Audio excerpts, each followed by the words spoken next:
So Helen's just going to demonstrate some foam roller exercises for the thorax, for the upper back. So we've got a 90 by 15 centimetre roller. It's relatively soft but still firm in the middle. First thing she's going to do is to take her hair out of the way because it's embarrassing when it gets caught underneath the roller. And then she's going to lift her bottom up and she's just going to roll backwards and forwards so that the roller goes from top of shoulders to the base of her rib cage. We only want it to go as far as the base of the rib cage.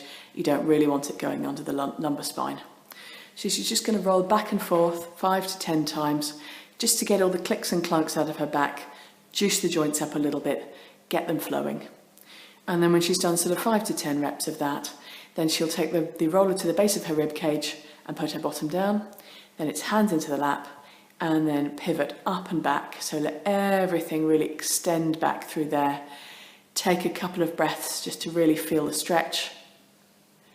And then it's arms back down into her lap and shuffle down an inch or so and then pivot up through the next vertebra. Really stretch out for a couple of breaths. And then, can you manage one more in there, Helen? That's it. And then really stretch that out. And so we get a lovely stretch through there and you can really see her spine extending through the stretch there. Good. So we've now moved the roller into the other position, so it's directly down the middle of Helen's spine and she's got her bottom resting on it at one end and her head at the other end so that she's completely relaxed onto it. Her feet are about hip width apart and her knees are bent so that she's really supporting herself and she's not having to balance too hard.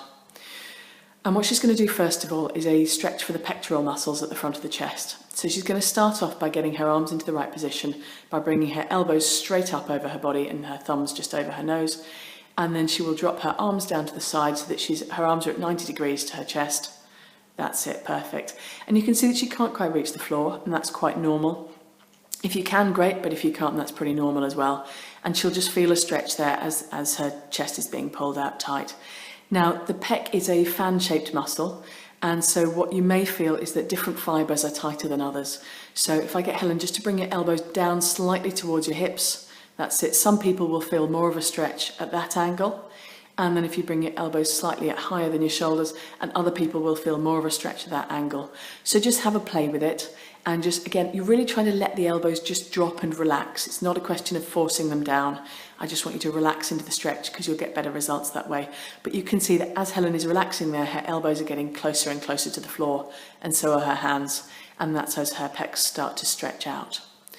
And once you've stretched the pecs for a minute, maybe two, you can start to just move into doing snow angels on the floor.